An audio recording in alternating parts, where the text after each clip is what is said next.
दोस्तों कहानी शुरू होती है और हम एक आदमी को देखते हैं जो कि कहीं जाने की जल्दी में था। वो एयरपोर्ट पर फ्लाइट की टिकट लेने जाता है लेकिन उसे टिकट नहीं मिलती। इसके बाद जब वो वहां से जा रहा होता है तो उसे वहां पर एक फैमिली दिखाई देती है जो कि छुट्टियां मनाने कहीं पर जा रही थी। वो आदमी उस फैमिली के पास आता है और उन्हें बहुत सारे पैसे देकर उनका टिकट खरीद लेता है। जिसके बाद वो जैसे ही प्लेन पर चढ़ने के लिए जाता है तभी उसे पीछे से कोई शक्ति अपनी तरफ खींच लेती है और वो आदमी प्लेन से सीधा एक वैन में पहुंच जाता है। उस वैन में कुछ लोग बैठे थे और वो उसकी नकली दाढ़ी मूछें निकालकर उसकी घड़ी अपने पास रख लेते हैं। तभी सीन यहाँ से शिफ्ट होता है और हम एक लड़के को देखते हैं जिसका नाम होता है मंगेश लुल्ला। वो एक एंटीक शॉप में जाता है जहाँ पर वो एक टाइपराइटर की फोटो क्लिक करके उसे इंटरनेट पर बेचने के लिए डाल देता है। जिसके बाद वो वहाँ से सीधा अपने कॉलेज निकल जाता है। उधर कॉलेज में हम प्रोफेसर झंझनाहट को देखते हैं जो कि बच्चों को साइंस पढ़ा रहा था। फिर क्लास खत्म होने के बाद मंगेश लुल्ला उनके पास जाता है जो कि उसका बाप था। मंगेश लुल्ला उसे कहता है कि पापा अब हमें एक कार ले लेनी चाहिए। जिस पर उसका बाप कहता है कि भोसड़ी के तेरी औकात है कार चलाने की, चुपचाप इस साइकिल पर अपनी गांड टिका और सीधा अपने घर निकल।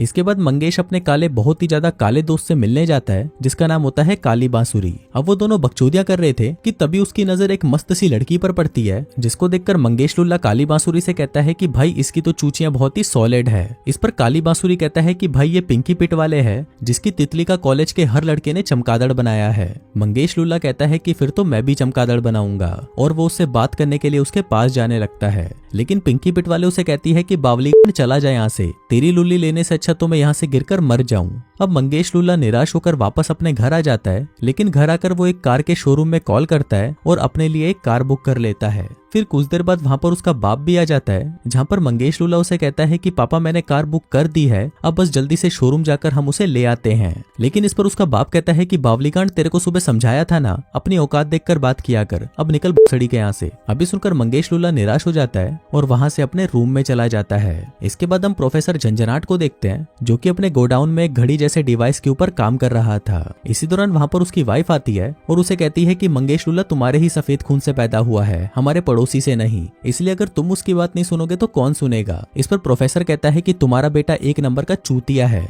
चलो ठीक है फिर भी मैं जाकर उससे बात करता हूँ। जिसके बाद वो उस घड़ी को वहीं पर पैक करके रख देता है और मंगेश लुल्ले से बात करने उसके कमरे में आता है। लेकिन मंगेश लुल्ला वहां पर बैठा अपने बाप को गालियां दे रहा होता है। अब ये सब सुनकर उसके बाप को गुस्सा आ जाता है और वो वहां से चला जाता है। फिर कुछ देर बाद उस बेसमेंट में प्रोफेसर की बेटी सफाई करने आती है जिस दौरान उससे गलती से वो घड़ी नीचे गिर जाती है जो कि प्रोफेसर झंझनाहट ने वहां पर रखी हुई थी। फिर कुछ देर बाद उसकी मां प्रोफेसर का गिरा हुआ सामान उठाकर ऊपर ले आती है। इस दौरान मंगेश लुल्ला उस सामान में से उस घड़ी को देख लेता है और उसे उठाकर अपने पास रख लेता है। इसके बाद वो अपने दोस्त काली बांसुरी के साथ कॉलेज जाता है लेकिन वहां पर कुछ निब्बे आते हैं और काली बांसुरी को डामर का टुकड़ा बोलकर चिढ़ाने लगते हैं। वहीं पास में से पिंकी पिट वाले भी गुजर रही थी और तभी वो दोनों निब्बे उसके पास जाकर पूछते हैं कि हमारे घोड़े की सवारी करोगी। लेकिन ये सुनकर पिंकी पिट वाले की सटक जाती है और वो उनमें से एक के मुंह पर कॉफी फेंक कर वहां से चली जाती है। तभी वो लोग गुस्से में मंगेश लुल्ले को ही लपेट लेते हैं और उसे धक्का देकर वहां से चले जाते हैं। अब मंगेश को देखकर पिंकी पिट वाले उसकी मदद करने उसके पास आती है जिसके बाद वो दोनों आपस में बातें करने लगते हैं। मंगेश कहता है कि मेरी लुल्ली छोटी तो है लेकिन मेरे अंदर का स्टेमिना बहुत ज्यादा है। अब ये सुनकर पिंकी पिट वाले उससे इंप्रेस हो जाती है और उसे अपना एड्रेस देकर कहती है कि यहाँ पर मेरी बजाने के लिए आज दोपहर को पहुंच जाना। फिर दोपहर होते ही मंगेश लुल्ला बहुत ही एक्साइटमेंट में पिंकी पिट वाले के घर पहुंचता है और सोचता है कि आज तो मैं उसकी पीछे से लूंगा। लेकिन वहीं पिंकी पिट वाले उससे अपने घर का काम करवाने लगती है और कचरा उठवाती है। फिर पिंकी पिट वाले मंगेश लुल्ले से पूछती है कि टाइम क्या हुआ है, तो मंगेश अपनी जेब में से वो घड़ी निकालता है और उसे टाइम बताता है। जिसके बाद वो उस घड़ी को पहन लेता है। अब जैसे ही मंगेश उस घड़ी का एक बटन दबाता है तभी उसे एक झटका महसूस होता है। मंगेश लुल्ला सोचता है कि ये क्या हुआ। जिसके बाद हम देखते हैं कि मंगेश लुल्ले के पीछे जो लड़की झूला झूल रही थी वो वहीं पर ही रुक गई है। लेकिन मंगेश लुल्ले को उसका कोई अंदाजा नहीं था और वो वापस अपना कचरा उठाने के काम पर लग जाता है। इसी दौरान उसे वहां पर एक बड़ा सा चूहा दिखाई देता है जो कि वहां पर स्टॉप हो चुका था। मंगेश लुल्ला उसे डराकर भगाने की कोशिश करता है लेकिन वो चूहा नहीं हिलता। जिसके बाद मंगेश उसे उठाकर पिंकी को दिखाने के लिए उसके घर के अंदर ले आता है। लेकिन अंदर आकर वो देखता है कि वहां पर पिंकी पिट वाले एकदम फ्रीज हो चुकी है और ये सब ऐसा लग रहा था कि समय अचानक रुक सा गया हो। लेकिन तभी चीजें वापस नॉर्मल हो जाती हैं और उस बड़े से चूहे को वहां पर देखकर पिंकी पिट वाले की फटकर 464 हो जाती है। मंगेश लुल्ला पिंकी पिट वाले से माफी मांगता है और कहता है कि वो चूहा तो मर चुका था। जिस पर पिंकी पिट वाले उसे कहती है कि खड़ी के फिर वो जिंदा कैसे हो गया। अब अब मंगेश लुल्ला अपनी घड़ी देखने लगता है, लेकिन तभी पिंकी पिट वाले गुस्सा होकर उस पर पानी डालने लगती है, लेकिन तभी वो पानी उसकी घड़ी पर गिरता है और टाइम फिर से स्टॉप हो जाता है। अब उस रुके हुए पानी को देखकर मंगेश लुल्ला हैरान रह जाता है और तब जाकर उसे समझ आता है कि ये सब इस घड़ी की वजह से हो रहा है। तभी वो उस घड़ी के बटन को फिर से दबाता है और टाइम फिर से नॉर्मल हो जाता है। वहीं पिंकी पिट वाले उस चूहे वाली बात से अभी भी गुस्सा थी, इसलिए वो मंगेश लुल्ले को घर से बाहर निकाल देती है। मंगेश लुल्ला पिंकी पिट वाले को मनाने की कोशिश करता है, जिसके लिए वो उस घड़ी के बटन को फिर से दबा देता है, जिससे टाइम फिर से स्टॉप हो जाता है। लेकिन क्योंकि इस बार पिंकी पिट वाले ने मंगेश लुल्ले के ऊपर अपना हाथ रखा हुआ था, इसलिए वो स्टॉप नहीं होती,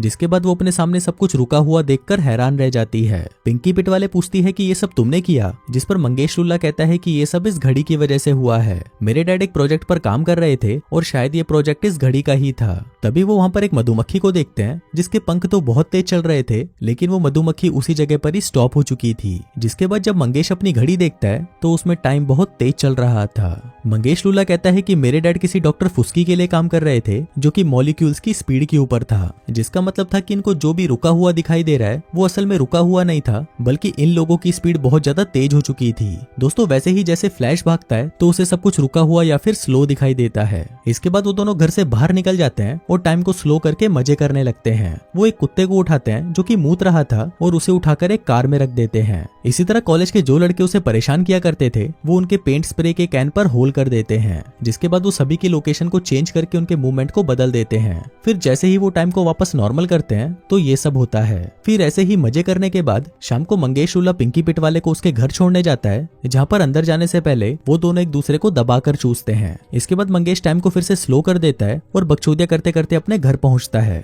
लेकिन घर के अंदर जाने से पहले उसे महसूस होता है कि घर के अंदर कोई पहले से ही है। वो घर के अंदर जाता है और वहां से सीधा बेसमेंट में जाता है। इसी दौरान उसे महसूस होता है कि उसके पीछे कोई तो है, और फिर जैसे ही वो पीछे देखता है तो उसके सामने एक लड़की आकर उस पर बंदूक चलाने लगती है, लेकिन मंगेश उससे बच जाता है और तभी उसके पीछे खड़ा एक आदमी फ्रीज हो जाता है। अब ये देखकर मंगेश वहां से भागने लगता है, लेकिन वो लोग उसे पकड़ने के लिए उसका पीछा करने लगते हैं। मंगेश भागकर एक वैन के पीछे छुप जाता है और तभी उसे कोई वैन के अंदर खींच लेता है, और ये और कोई नहीं बल्कि डॉक्टर फुस्की होता है। इसके बाद मंगेश वैन चालू करता है और वहां से निकल जाता है, लेकिन वो लोग अभी भी उसका पीछा करने लगते हैं। वहीं वैन में डॉक्टर फुस्की अपनी हथकड़ी खोल लेता है और मंगेश लुल्ले से उसकी घड़ी छीनने की कोशिश करता है, जिस वजह से घड़ी का बटन दब जाता है और चीजें वापस नॉर्मल हो जाती हैं। डॉक्टर फुस्की मंगेश से वो घड़ी लेने ही वाला था कि तभी वो वैन से टकरा जाता है और उससे बाहर गिर जाता है, जिसके बाद वो वैन भी बैलेंस में ना होने की वजह से नदी में गिर जाती है। तभी ऊपर से डॉक्टर फुस्की उसे चिल्लाते हुए कहता है कि कुछ भी हो जाए लेकिन उस घड़ी को भीगने मत देना, लेकिन तभी वो घड़ी भी भीग जाती है। फिर कुछ देर बाद जब मंगेश लुल्ले की आंख खुलती है तो वो एक हॉस्पिटल में होता है। तभी वहाँ पर एक पुलिस वाला आता है, क्योंकि उसके ऊपर वैन को चोरी करने का इल्जाम लगा था। अब इससे बचने के लिए मंगेश लुल्ला उस घड़ी का इस्तेमाल करने लगता है, लेकिन घड़ी पानी में जाने की वजह से काम करना बंद कर देती है। फिर वो हॉस्पिटल की खिड़की से बाहर देखता है तो वहाँ पर वो लोग भी पहुंच चुके थे जो कि उसके पीछे पड़े थे। अब उसको देखकर वो जल्दी से वॉशरूम में जाता है और घड़ी को सुखाने की कोशिश करता है, लेकिन इसके बाद भी वो घड़ी चालू नहीं होती। अब वो लोग मंगेश को पकड़ने के लिए हॉस्पिटल के अंदर आ जाते हैं कि तभी टाइम वापस स्लो हो जाता है, लेकिन उन लोगों पर इसका कोई असर नहीं होता और वो लोग मंगेश लुल्ले को वहां पर ढूंढने लगते हैं। लेकिन मंगेश लुल्ला वहां पर पुलिस यूनिफॉर्म पहनकर उनको चकमा दे देता है और बाहर आकर टाइम को वापस नॉर्मल कर देता है। उधर हम उन लोगों के लीडर झपट्टा कुमार को देखते हैं, जो कि अपने आदमियों से कहता है कि भेड़ के लोगों, तुम लोगों से एक बच्चे को पकड़ा नहीं जाता। जिसके बाद वो अपने लोगों को वापस बुला लेता है, क्योंकि अब उसका प्लान मंगेश लुल्ले के बाप को पकड़ना था। इसके बाद मंगेश पिंकी पिट वाले के घर पहुंचता है और उसे सब कुछ बता देता है कि कुछ लोग मेरा पीछा कर रहे हैं और वो मुझे मारना चाहते हैं, इसलिए मुझे जल्दी से जाकर अपने बाप से मिलना होगा। अभी सुनकर पिंकी पिट वाले उसे अपनी कार की चाबी देती है और कहती है कि मैं तुम्हारी मदद करने के लिए तुम्हारे साथ चलूंगी। अब वो लोग जैसे ही मंगेश के बाप को लेने उसके होटल पहुंचते हैं, तभी उस होटल में पहले से ही झपट्टा कुमार पहुंच जाता है और प्रोफेसर झंझनाहट को किडनैप कर लेता है।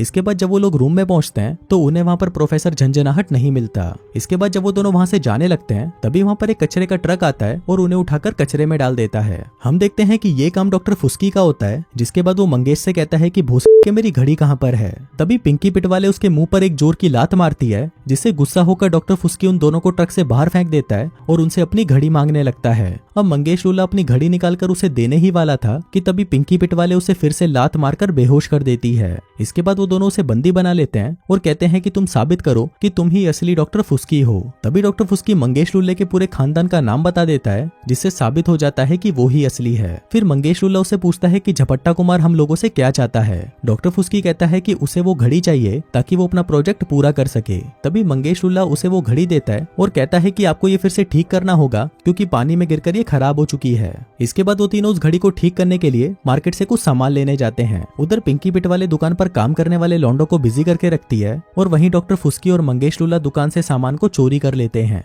जिसके बाद वो लोग एक जगह पर छुपकर उस घड़ी को वापस ठीक कर देते हैं। फिर वो तीनों झपट्टा कुमार की लैब में चुपचाप घुस जाते हैं, लेकिन डॉक्टर फुस्की अंदर जाने से मना कर देता है और कहता है कि वो लोग मुझे फिर से पकड़ लेंगे, इसलिए यहाँ से तुम ही लोग जाओ। लेकिन इस पर मंगेश लुल्ला कहता है कि बोस के तेरी वजह से ही हम लोग इस सिचुएशन में फंसे हुए हैं, इसलिए तेरे को तो साथ चलना ही होगा। लेकिन डॉक्टर फुस्की एक नंबर का ढीठ आदमी था और इतना सुनने के बाद भी वो अंदर जाने से मना कर देता है। अब उन लोगों के पास और कोई रास्ता नहीं था, इसलिए उन दोनों को ही अकेले अंदर जाना पड़ता है। उधर झपट्टा कुमार के लोग उनको पकड़ने के लिए उनके पीछे आते हैं, लेकिन वो दोनों उन पर नाइट्रोजन गन से हमला करके उनको फ्रीज कर देते हैं। इसके बाद मंगेश लुल्ला उनसे बचते हुए अपने बाप को बचाने के लिए उसके पास जाने की कोशिश करता है, लेकिन तभी वहां पर झपट्टा कुमार के आदमी आ जाते हैं और वो उसे फ्रीज कर देते हैं। जिसके बाद झपट्टा कुमार मंगेश लुल्ले से उसकी घड़ी छीन लेता है। इसके बाद जब वो लोग मंगेश लुल्ले को उसके बाप के पास लेके जाते हैं तो मंगेश देखता है कि उसका बाप उस टाइम लूप में काम करते करते बूढ़ा हो चुका है। मंगेश लुल्ला अपने बाप से मिलता है, जहाँ पर उसका बाप उसी पर ही गुस्सा करने लगता है कि बोस के तू यहाँ पर आया ही क्यों। वहीं दूसरी तरफ हम दलाल को देखते हैं जो कि झपट्टा कुमार से उसका वो प्रोजेक्ट खरीदने आया था, लेकिन झपट्टा कुमार उसे अभी अंदर आने से मना कर देता है क्योंकि उसका प्रोजेक्ट अभी तक पूरा नहीं हुआ था। लेकिन दलाल ऐसे कैसे मानने वाला था और वो अपने लोगों के साथ लैब की दीवार तोड़कर अंदर घुसने की कोशिश करता है, लेकिन वो ऐसा नहीं कर पाता।